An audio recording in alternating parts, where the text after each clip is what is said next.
Is about to happen. All right, so we are recording now. I also want to let everybody know that this is my first time doing a training on this platform. I've never used GoToMeeting before in this format or like as a presenter. So if we run into any hiccups or any technological problems, please just excuse us. This is definitely a learning moment for me. So I would love your patience on that. Also, again, everybody is muted. And there will be a time at the end of the webinar to ask questions, and you can do that with your microphone or in the chat box actually at any time. On your control panel, your GoToMeeting control panel, there is a chat option, so feel free at any time during the webinar to type in a question, and I'll try to keep an eye on that and answer those questions as we go. And like I said, I'll unmute everybody toward the end, and we'll have more of a discussion about the information that we're going to talk about. All right, so thank you everybody so much for being here. I know the Mexican wolf thanks you the most. They need a lot of help right now, and we'll get into why in just a little bit, but I wanted to send my sincere thanks and gratitude to you all for joining us on a Tuesday night. I assume you've all been working or doing something very important with your day, and so thank you for taking your time to be here tonight. It's actually the most important thing that you can do for the Mexican gray wolf, and we will talk about why that is a little bit more later. So just to introduce myself, my name is Hailey Hawkins. I'm the Southern Rockies field representative for the Endangered Species Coalition. And if you haven't heard of us, we're a national organization whose mission is to stop the human-caused extinction of our nation's most at-risk species. And we do that in a variety of ways. We do that through education, through lobbying. We have a little background noise. Here's those hiccups I was talking about. Our gut is communicating with our brain, and if we have good bacteria. All right, and if you're unmuting yourself, please stay muted.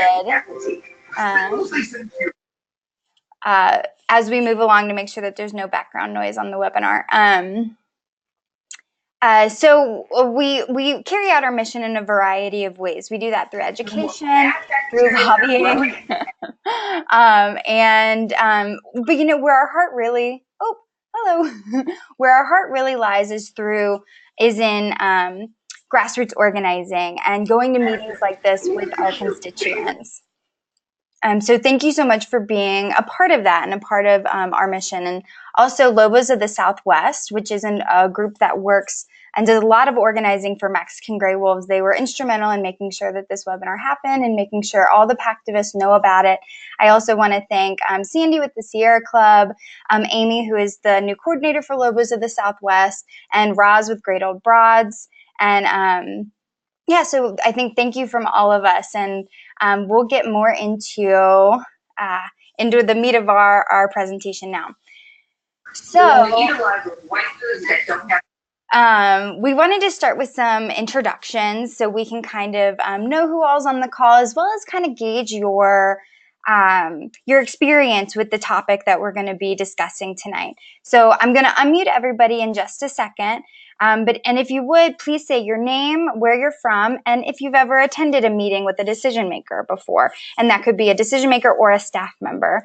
And I can kind of kick us off to get us started. My name is Hailey Hawkins. I'm based in Boulder, Colorado. And yes, I have met with quite a number of our decision makers and staff members. So I'm going to take everybody off mute now. And if you want, you can individually mute yourself, say if there's a lot of background noise where you are. And if we could get some folks just introduce themselves. Oh, and everybody is off mute now. For recipes to help you feed your good bacteria, visit thelistTV.com. I can't hear anybody with good background. Sure, let's see here. Introduce first and go mute. There we go. Yeah, sorry, Mac, we can hear the TV in your background if you wouldn't mind muting. I can mute for you. With $4 a gallon, that's up 3 cents an hour. Okay. Where's all the background noise coming from? I think that's a TV from one of our participants, but we'll try to move along and see if we can't kind of just get that ironed out. Would someone like to get us started and introduce themselves and if they've been to a meeting with a decision maker before?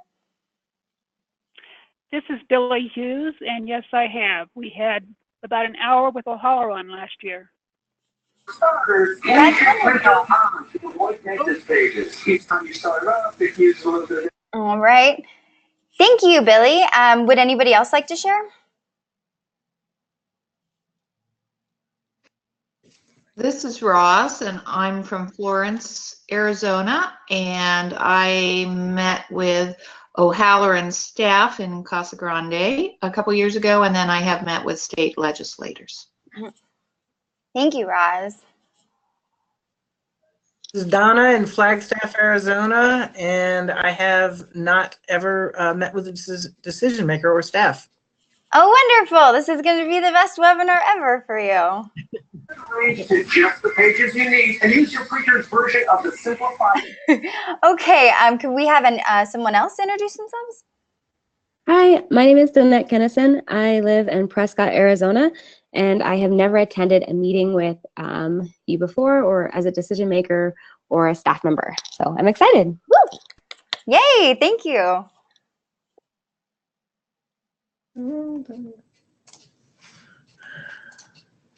Hi, this is Dale Volz, Gilbert, Arizona. Yes, I meet annually with state legislators, House or Senate members, and I have met with staff back in D.C., both House and Senate. Reservoirs, and you can actually save lots of money, a few dozen dollars a year instead of hundreds of dollars a year. Oh, that's TV awesome. bar.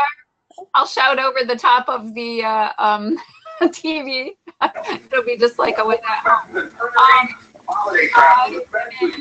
in Arizona, and I have met with legislators as well as members of Congress.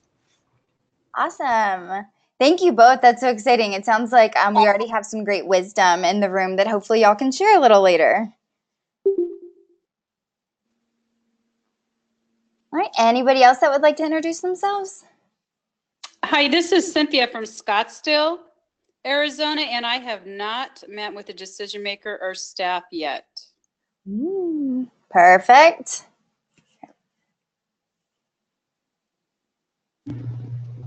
This is Amy Harwood in Tucson, and I have met with decision makers and staff members before, and I'm really excited to do that for the first time on behalf of Lobos. Wonderful.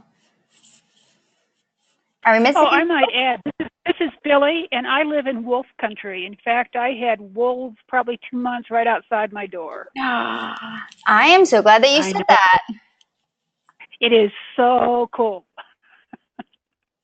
I'm actually. And what was interesting, the dogs did not bark while the wolves were here, but they went crazy the next morning. They didn't say a word. Oh, animals are so smart. Billy, I actually will have you elaborate on that a little more if that's okay with you in just a little bit about your experience with that. Okay, sure. Great. And hi, Rob. Are we missing anybody? Hi, my name is Charlotte. I'm from Phoenix, Arizona. I have never met with a decision maker, but I have been involved when possible with the Grand Canyon Wolf Recovery Project located in Flagstaff. Awesome.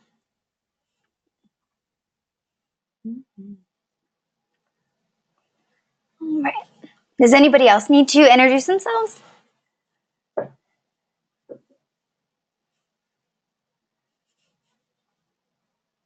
Okay. A few people have in the chat. I wanted to let folks know that a couple of people have introduced, have said some things in the chat. So.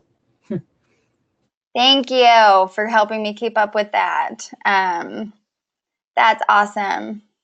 Let's see. Yep. We have Denise. She said she's not met with decision makers, but she just went to the International Wolf Symposium. That's amazing. I'm so jealous. And Robin said that she has met with her senators and a House member, or at least one House member. All right. Great. I appreciate everybody for introducing themselves. And I'm going to mute everybody again.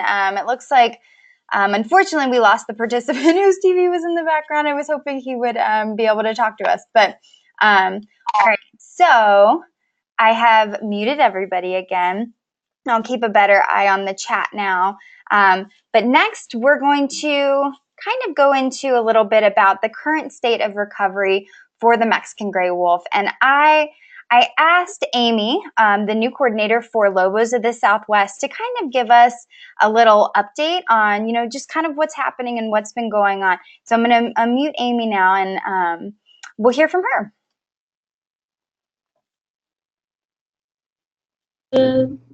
There, I think I'm unmuted. Thanks, Hailey, so much for organizing this and for everybody who put in outreach effort. Yeah, I'm Amy Harwood. I'm the new coordinator for Lobos of the Southwest and working on MexicanWolves.org. And I was replacing Maya, who maybe some of you know. I'm, like I said, based in Tucson, and have worked on a lot of land justice issues for a while now. So I'm really excited to be joining you all and working on recovery of Mexican gray wolves.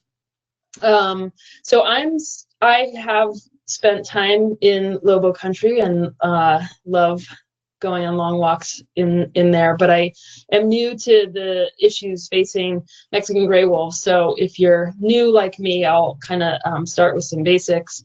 So Mexican gray wolves are obviously a distinct subspecies, and their range, pre-colonial historic range, was all the way down into Mexico and the states of Chihuahua and Durango, and up into the Colorado and Utah areas, stretching through lots of diverse indigenous homelands, and then today now are just about 115 wild Mexican gray wolves in the Southwest United States, and approximately about 30 in northern Mexico.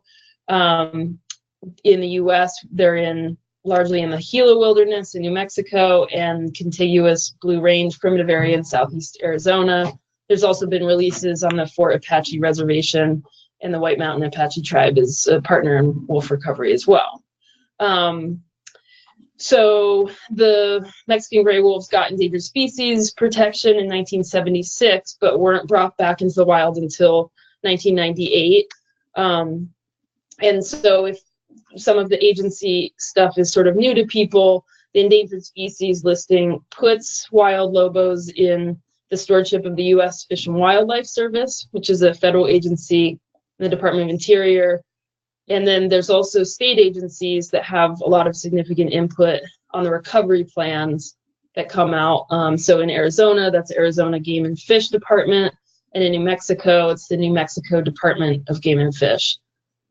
So I think today we're sort of focusing on some of the more federal level of protection, but it's important to keep in mind that there's always a federal and state level strategy, as it sounds like most people are pretty familiar with going to both representatives on the state and federal level.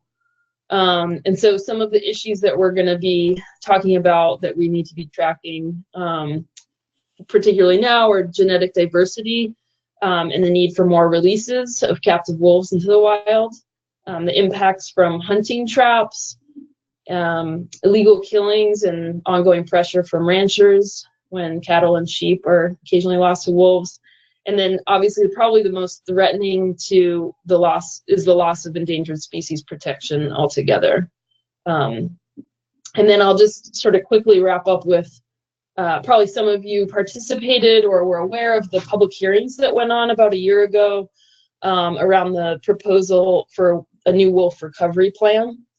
And that was put out by U.S. Fish and Wildlife. And there was an enormous outpouring of support for that plan, really focusing on good Lobo recovery strategies. And then the Trump administration released a really troubling plan, a not good plan. The plan that is currently in place cuts wolves off from some of the key habitat in Grand Canyon National Park and Southern Rocky Mountains.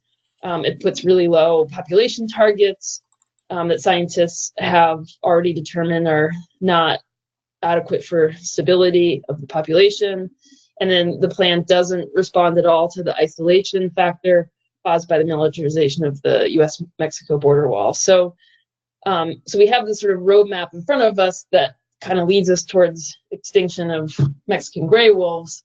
And I think it becomes especially important when that happens to be reaching out to representatives and doing the work that we're talking about tonight, to kind of buttress those bad plans with other better protection measures that may be coming up and opportunities that may come up.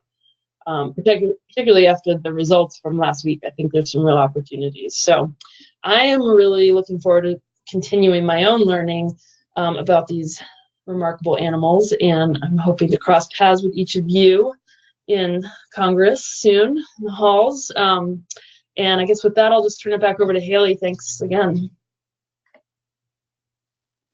Thank you, Amy. I appreciate that update. And if anybody has questions as we're moving forward, please continue to put them in the chat box, especially if you have questions about Lobo-specific policies that are going on or kind of the state of Lobos. All right, so we're going to continue talking. Well, we're going to start really talking about how to lobby for Mexican wolves. So I think the first question that many people could be asking is like, why do we need to lobby our decision makers? Well, first off, they are your boss. You have every right to walk into their office during normal business hours and request a meeting. And it's their staff members' job to gauge the community and report back to that elected official because they can't be everywhere at once.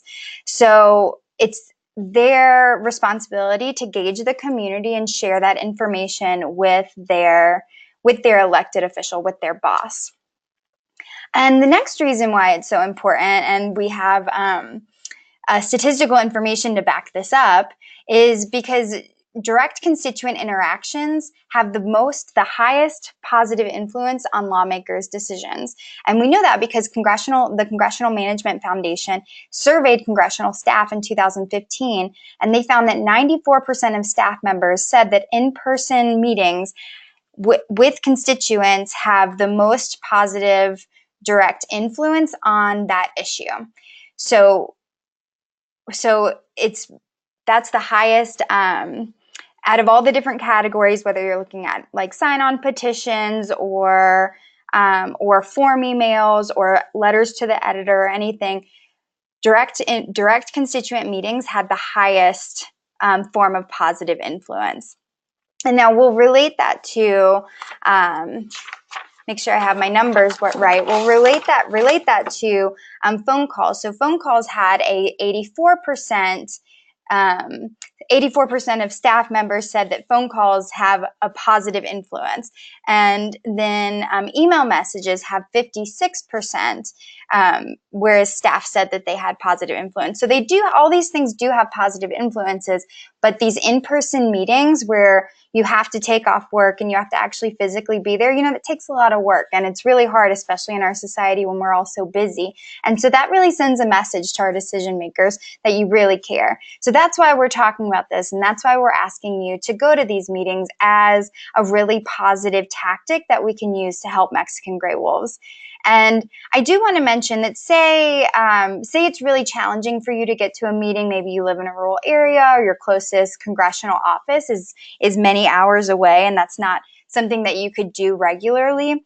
A close second to in-person meetings is individual emails. So personalized emails, that actually got a 92%. So 92% of staff members said that had a positive influence on issues. So say you can't get to a meeting, your next best bet is to write a really thoughtful, personalized email.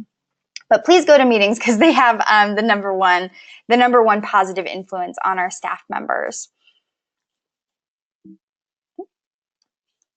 All right, so next, we're going to talk about actually how to lobby your officials. The folks that are on this webinar that have done this before, this might be information that you know, and if you have some great stuff to add, please make a mental note of that, and please share it afterwards as we're going through this.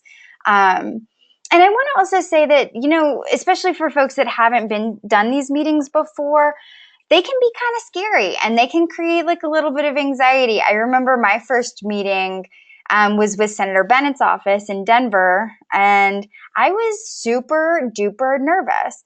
And then within like 30 seconds of being in the meeting and talking to the staff member, I realized that he was a person just like me, and that he was doing his job, and that he was also passionate about these issues. And so it ended up being a really enjoyable meeting. And I really quickly got over my pre-meeting jitters. So just a reminder that they're people too, and this can seem scary, but you'll find out quickly that it's not. So before your meeting, before your lobbying meeting, of course you have to schedule the meeting. And in order to do that, there's a variety of ways that you can go about it. My suggestion would be to call the office that you want to meet with, whether that's a senator or a congressperson. Call them and ask them to schedule a meeting with the person working on environmental issues in their office. And oftentimes they might direct you to a form on their email or on their website for you to fill out. And if they do, that's fine. Go on their website, fill out that form. And in a few days, if you haven't heard anything, call them back and say, hi, I filled out your form. I'm really excited to meet with your environmental staff member. And don't be disheartened if it takes a few weeks to schedule this meeting. There are potentially hundreds of other people doing the exact same thing, trying to make meetings with them. And so it's okay to be patient, and it's okay that it takes a little while sometimes.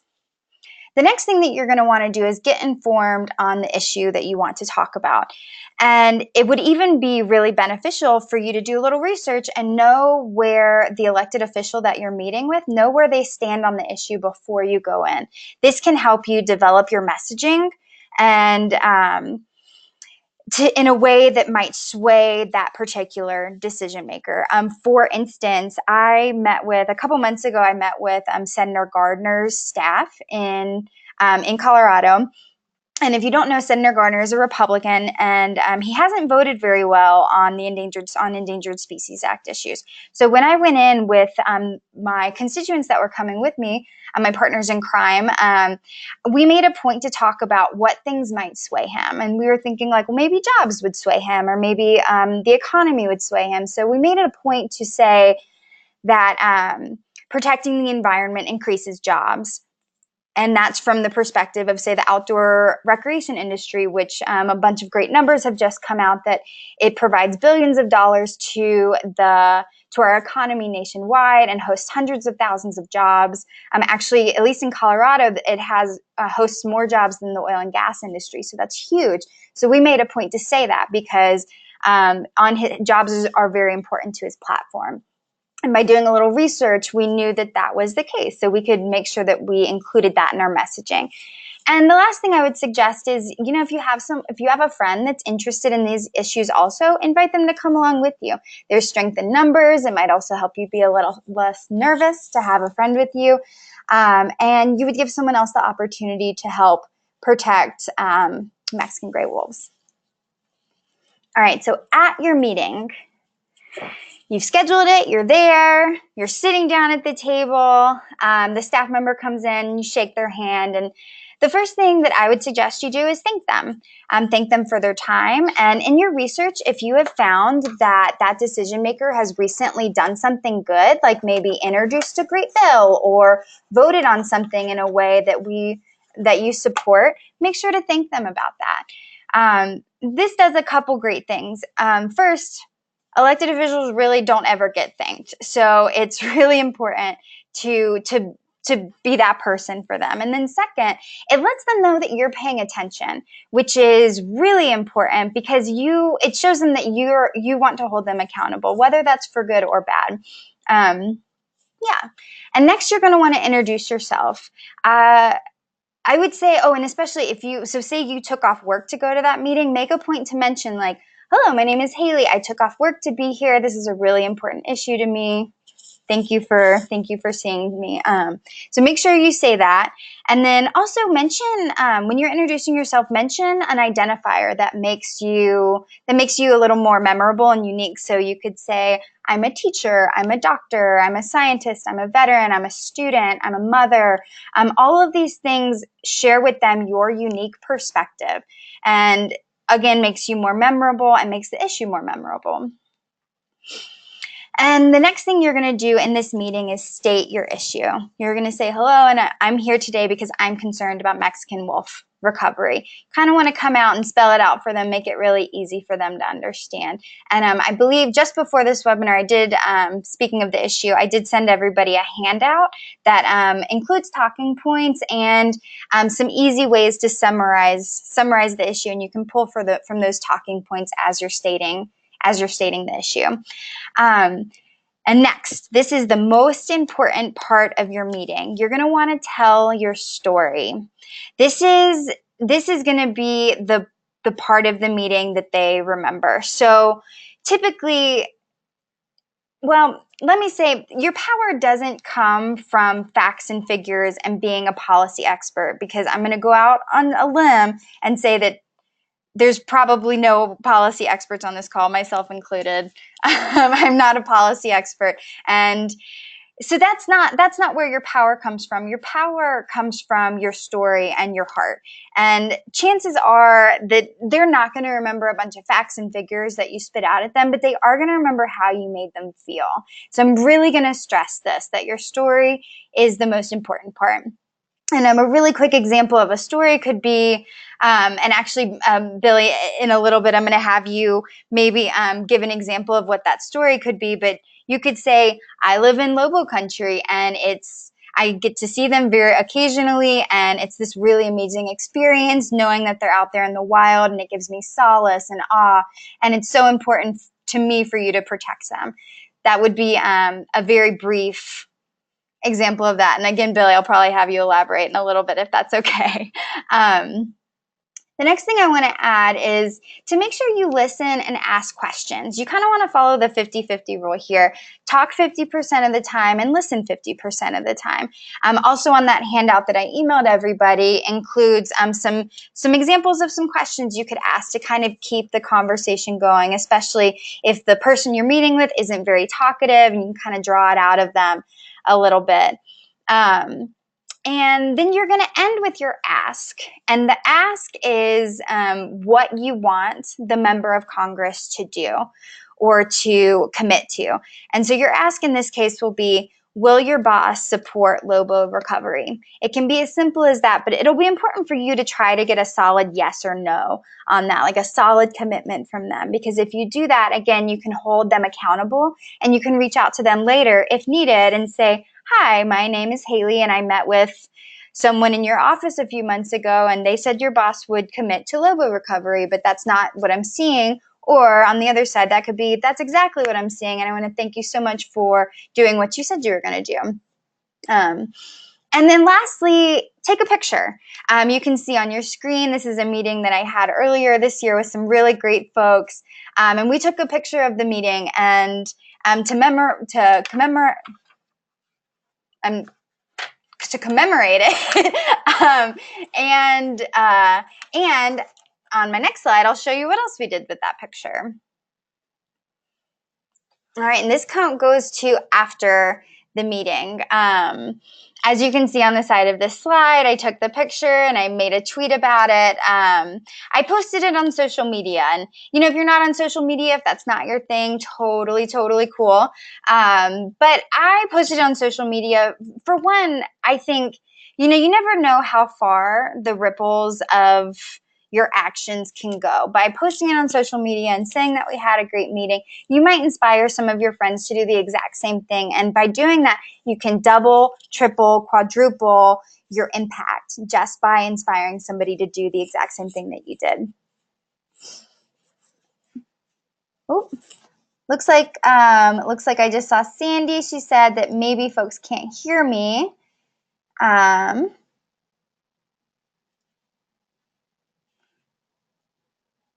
Oh.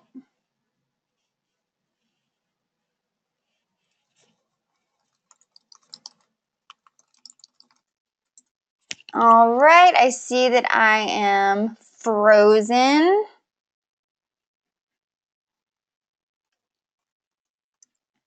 All right. Oh, I just unmuted everybody to see. Oh, I'm back. Thank you, Sandy. Let's see. Sandy, I just unmuted everybody. Could you tell me the last thing that I said to so that I don't miss anything? I think it was right about where you said if social media isn't your thing. Oh, that was a little while ago. That's okay or something.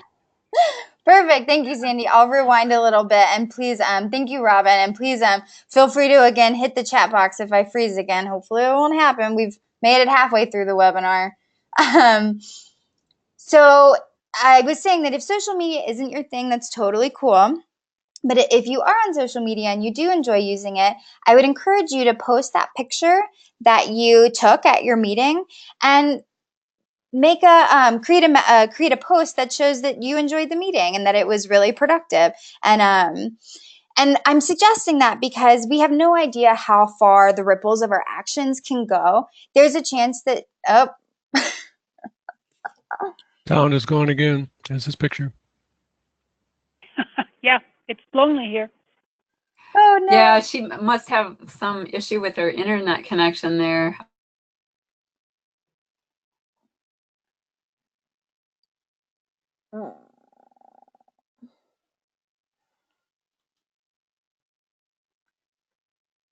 All right. I guess I'm still frozen.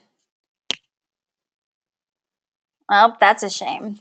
This was definitely a worst case scenario.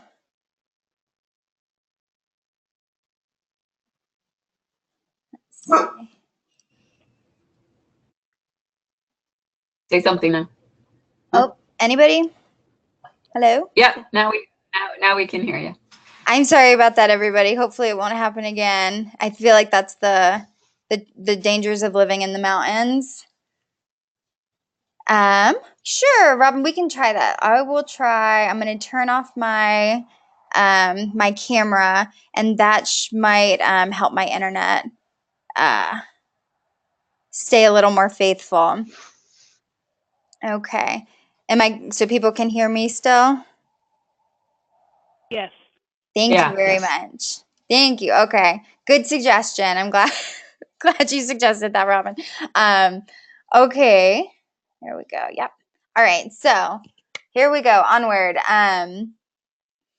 So I was suggesting to post this picture on social media because with a nice message saying that you had a productive meeting, and you can even thank the office for meeting with you and tag them on social media.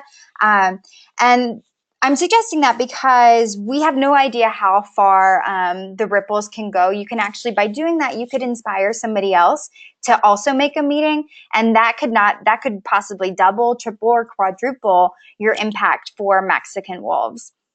And it also gives you a chance to, again, connect with that office if you tag them on social media. And another thing I suggest that you do after your meeting is to send them a follow-up email. Send the staff member a follow-up email and thank them for meeting with you. I did already mention that, our elected officials and their staff members really don't get thanked enough. And if you can be that person that makes them feel appreciated, again, that goes a really long way because they're going to remember how you made them feel. And you could even mail a postcard or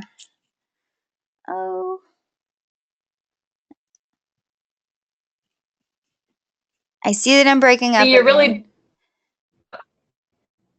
we're getting where we can't under. Okay, still can't understand me very well.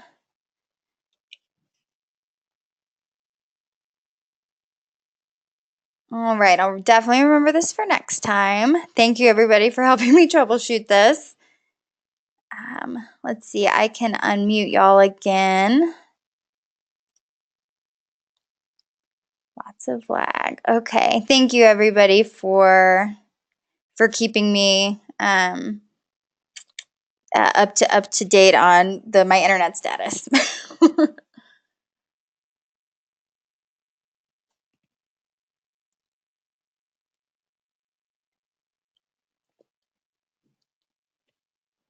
Are we still slow?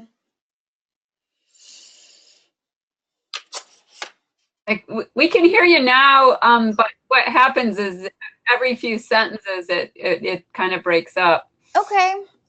Sure, I can. Yeah, Dale is wondering if we should all call into the that number for the audio. Yeah, if I'm actually. Should we do that? Well, I'm actually wondering. I feel like it would be better. I'm on audio. Oh, great. I wonder. I think Hailey would have to call that number too. Yeah, I think actually, if everybody stays put, for it to I think it to address the audio issue. I think if I called in, that Sounds like a good idea. That would address it. What's the phone number? I think actually, if everybody else stays on, but I call in, I think that might be the best thing, because if I call on my landline, you should still be able to hear me where you are.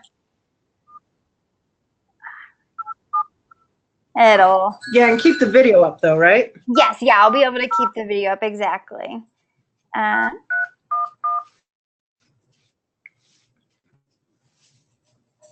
right.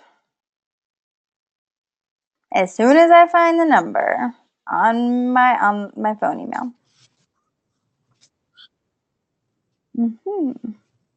Thank you, everybody, for your patience again. All right. I'm going to mute myself and call in.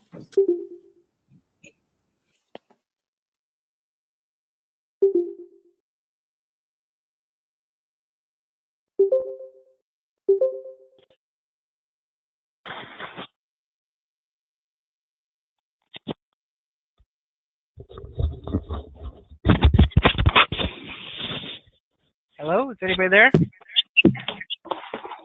Oh. Yes, we're here. Mute your online thing.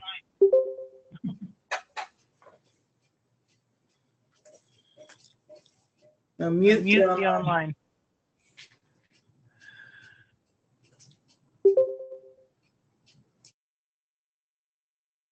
Okay.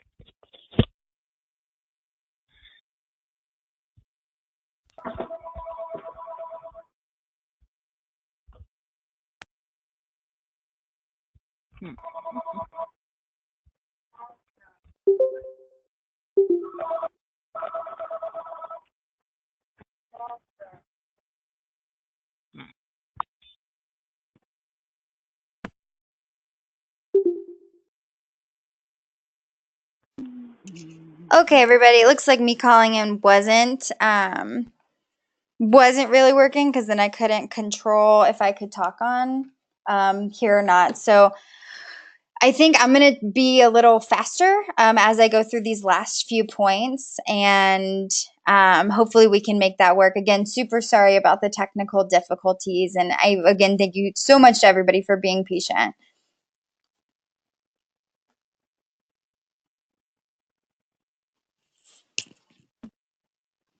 All right, I'm going to ask one more time. Can everybody hear me? I can hear you. Yep. Hearing I'm you on now. the phone Yes. and can hear Thank you, Amy. Thank you, Robin. All right. So again, I'm going to try to be brief in case we get a little laggy again. But write them a follow-up thank you, and then also let us know how the meeting went. Sometimes you can find out some really great intel in these meetings. Maybe the staff member says, "Oh, by the way, Senator Heinrich is going to propose a bill next month." I mean, that's really great information that would be really helpful for us as we organize and campaign.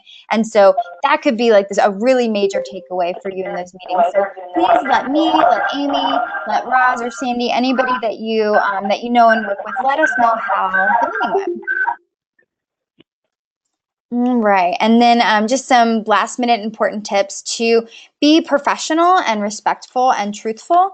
When you're in these meetings, you are the face of the issue. You are representing Mexican wolves. And so it's really easy, or it's really important for you to be kind and nice to the people that are taking the time out of their day to meet with you. Maybe even if they don't agree with you on the issues, it's still important to be kind.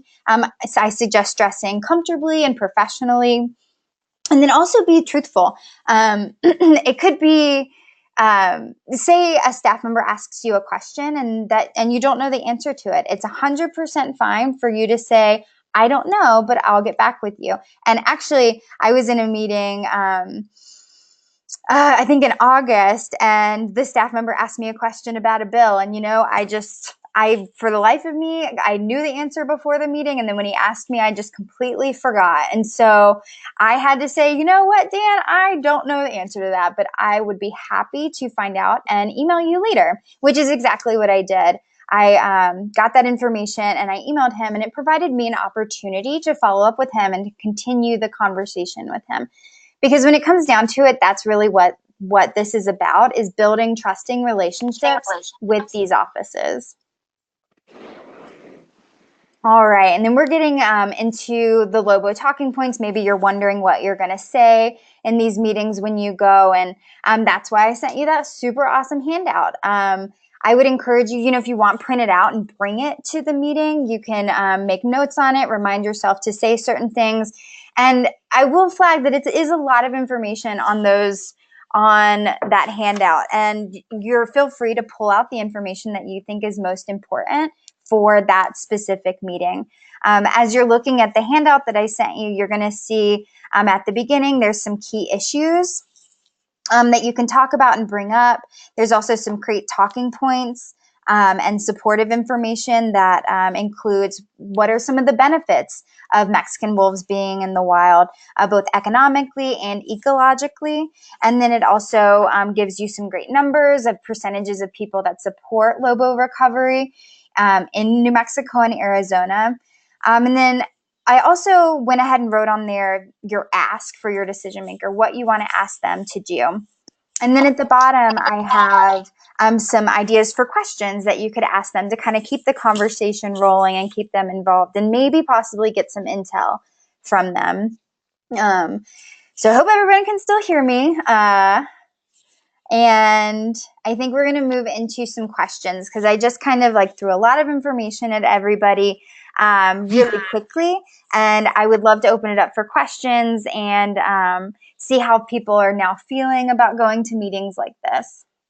And feel free to use the chat box also. I'm keeping a nice eye on that now. This is Donna. So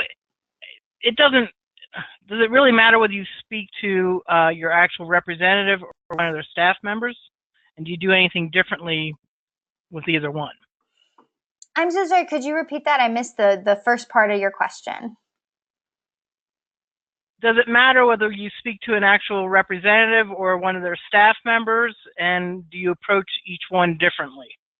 That is a super great question. I would say no, that it does not matter whether you're meeting with an official or a staff member. I mean, if you're meeting in person with the elected official, that is going to be the ideal. That's the best case scenario. But since they're often not in districts, they're often not in their states. And when they are in their states, they're typically traveling around and doing town halls and talking to people. So already the chances of you talking to the official are pretty low. And so the staff member is the very best, next best thing that you can do. And like I said, they are the voice of the community for that staff member. That is why they get paid to do what they do. And so and that official relies on that staff member to accurately portray the community. So I would say maybe aim for the elected official if you can. If you meet with a staff member, know that that's still super, super great. Mm-hmm. Okay. And are there different levels of staff members, paid staff members versus intern, non-paid kind of staff members? Probably. I would say that would depend on the office and how it's structured. You're going to have when I go into meetings, I often see younger people answering the phones and taking comments. But the person that you're gonna request to meet with is going to be their environmental staff member or their environmental legislative aide. And that's typically the person that's going to be meeting with you. Every once in a while, the office gets super slammed and you might end up having a meeting with a say a lower level staff member. And if that happens, that's still 100% okay, because they understand that, again, you've taken the time out of your day to drive over to their office or to go over to their office and speak with them. And that in itself speaks volumes. And so no matter who you end up meeting with, know that you are still making a incredibly large impact for Mexican wolves and wildlife. Okay, thank you. Sure. Any other burning questions? Hailey, this is Roz, and when I met with O'Halloran, it was on the wolves, and it was, when we had some issues going on, and I did leave information with the staff member I met with. So I've heard that that's a good idea after you've met, is to leave them with some information to refer to. Yeah, absolutely. That would be super helpful, especially since in most meetings the staff members are taking notes and writing down everything that you say. But if you have the time to sit down and write down your story or write down some facts, or you could even copy and paste some things from that handout that I emailed to everybody, that would be definitely really cool and really helpful for the staff member. And I also want to read that Robin inserted in the chat box for a question earlier that she said that young aides are not to be taken lightly. They have the rep's ear and may be the only person who speaks on your issues. That's a really, really great point. It all depends on who they're hearing from these issues. And so, make that be you that they're hearing from. Yeah, the other thing I was going to say is if it is your congressperson and you're actually going to be in DC for something, I think you're a lot more likely to actually get a meeting, at least for a couple minutes anyway, with the congressperson, because if constituents are in town, they seem to be a lot more open to meeting people. So just wanted to mention that. And then I also wanted to mention that I think the dress code in DC is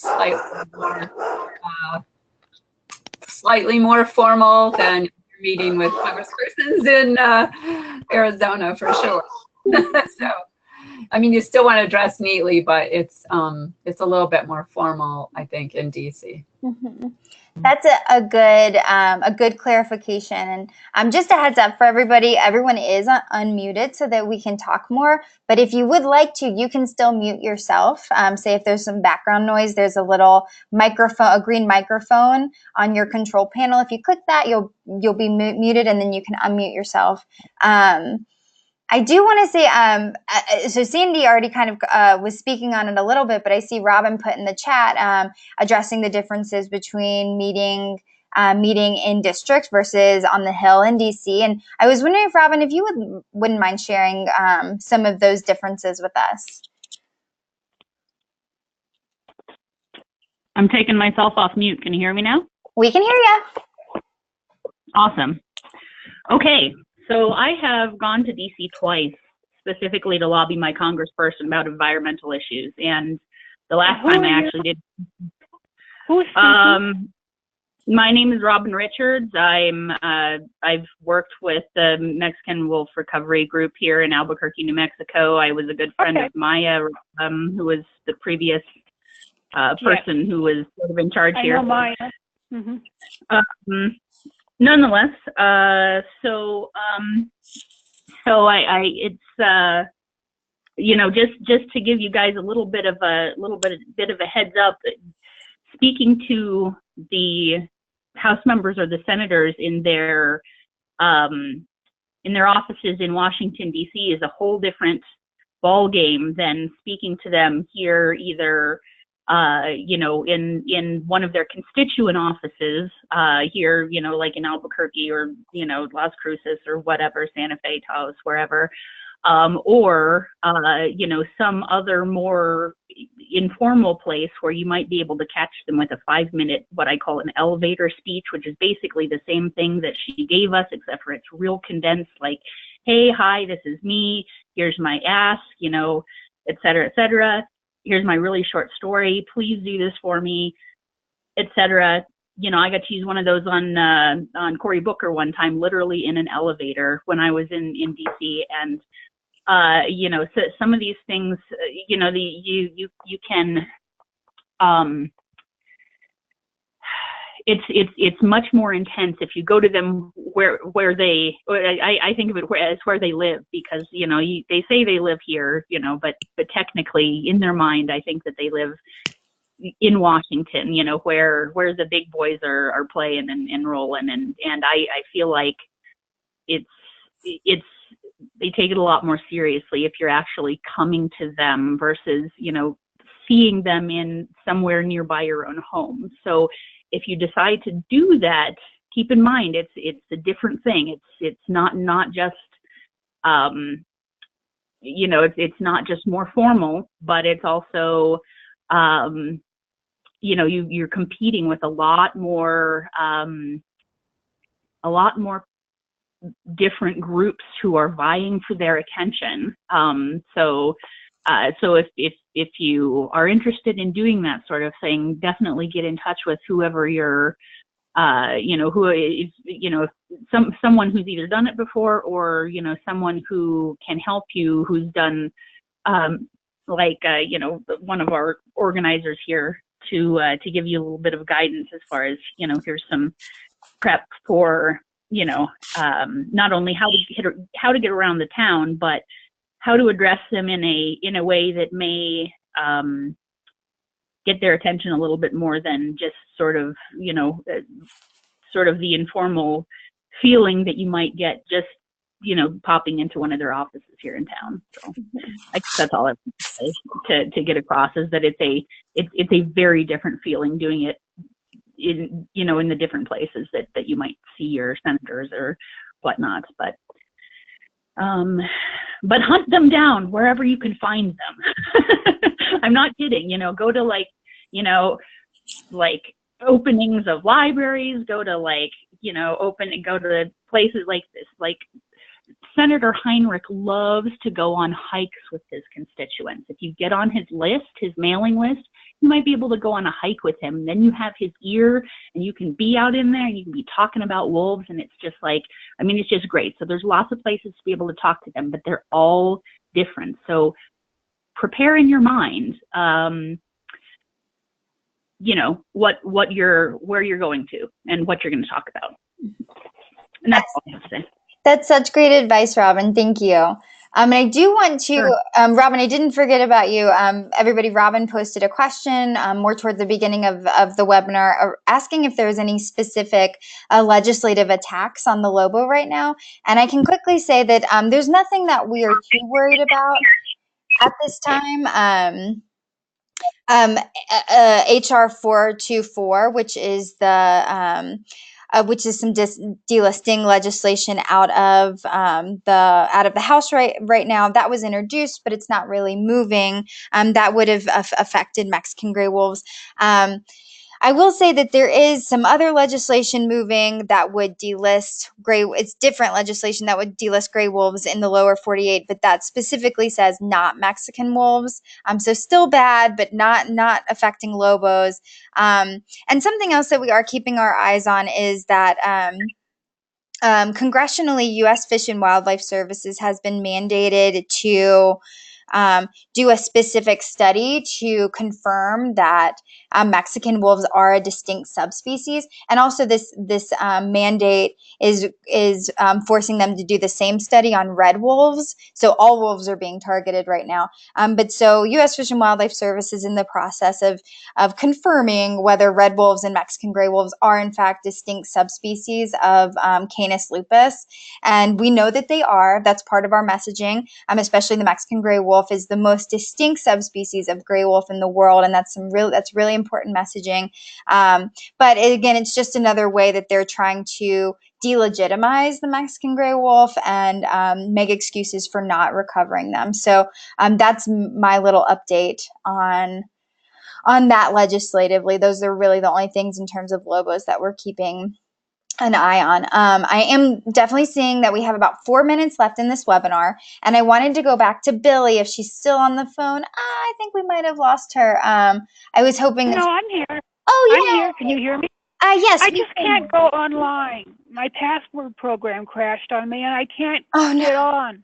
Dang, no, that's absolutely fine. I'm so glad that you're still here. I wanted to kind of go back in the last few minutes that we have, kind of go back a little bit to that, your story piece. And I think that you gave an example earlier of like a really potentially profound story that you could tell your decision maker. And so I'm wondering if I'm not putting you onto the spot too much, I'm wondering if you would consider telling your elected official the story that you kind of hint on earlier, and if you could elaborate a little bit more on that, of how you would tell him or her or they that story if you were in a meeting with them. Well, I don't know if I can get all the way to the meeting with them, but certainly I do quite well with most of the Arizona people because I'm second generation Arizonan and I've lived in Arizona most of my life. So I certainly like to touch that. I like to touch on my father and his love for being in the out of doors, for fishing and hiking, and that he never got to hear a wolf, and he would have loved to. But where we are now in Nutrioso, I'm probably within 10 miles of a den, probably closer to 5. The wolves woke me up about 3 o'clock in the morning. And our house is quite quiet. I mean, I don't hear the coyotes unless I open the door. But these wolves woke me up. They were that loud and that close. And my dogs they just, no, we're not saying anything. So the wolves moved on. I went back to bed. And the next morning I let my dogs out and they go to this tree. And they are absolutely so excited you can't believe it. So the wolves come through here, and I try to get out and do a fair amount of hiking. So we sit on the national forest, 6 maybe miles from Escudilla as a crow flies. And I would like to invite any of you who would like to come here and do some exploring and hiking to let me know, and we'll see if we can work someplace out for you not to freeze to death. Is that the kind of thing you wanted? That is absolutely perfect. And I will break it down just a little bit for you. You mentioned that you're second generation, which is huge. You brought in your father, which that was very touching, Billy. Like I think I got like a little bit of chill bumps because I could hear like the emotion and the authenticity in your voice. And then you went on to say that you live in Lobo country and that it sounds to me like you love it and that it was a really amazing experience hearing them howl. I mean, that's exactly the type of story that you would want to tell your decision maker. And, I do want to name that not everybody has the privilege or is lucky enough to live in Lobo country. And if your story is as simple as, I'm a resident here in Arizona and I've been here for 6 months and I love it so much. And just knowing that wolves are out there in our backcountry just gives me so much peace and makes me so happy and makes me want to go to our public lands and recreate on our public lands. If that's all you say, that's perfect. That's also perfect for your story. I think what I would add, and I've done it before at public meetings, is bring in the fact my father was a veteran. He fought World War II, and he was with the Air National Guard until he retired. So he was very committed to the country, public lands. He was a hunter. He was a fisherman. And I learned to love the outdoors from him. We went camping. That was it. It was what we did every summer is we went camping. That is so wonderful, Billy. There were no wolves. There were no wolves for us to hear, just the coyotes and the slow elk. The slow elk, right? They've gotten lazy, haven't they? That's absolutely perfect. Thank you so much for sharing and for letting me put you on the spot. I do want to do a time check. It's 7:31. I'm sure Mountain Time anyway. I want to make sure everybody has time to relax this evening and eat your dinner and get ready for the rest of the week. But I want you to know that I'm going to put my email up here just briefly. Please feel free to email me and whether you're having trouble making the meeting or you're not quite sure what you think your story should be. Maybe you have a little writer's block and you just need someone to bounce it off of. I'm happy to help you do that.